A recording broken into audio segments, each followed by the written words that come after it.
Hi everyone, in this tutorial I'll show you how to brighten faces in DaVinci Resolve Studio. Let's get started. First, go over to Color tab at the bottom of your screen. Next, select the Magic Mask tool.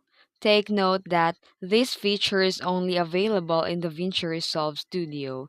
You need to upgrade your application, and after that, you can now draw an outline around your subject's face to help DaVinci identify the area you want to brighten.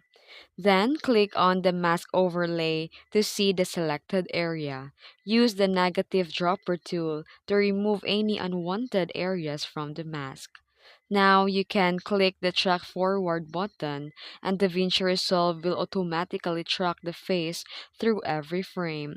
And finally, you can increase the highlight slider to brighten the face until it looks the way you want. And that's it. You can now make your subject stand out with enhanced brightness. Remember that Magic Mask tool is only available in studio version of DaVinci Resolve. So if you found this video helpful, don't forget to like and subscribe for more tips. Thanks for watching.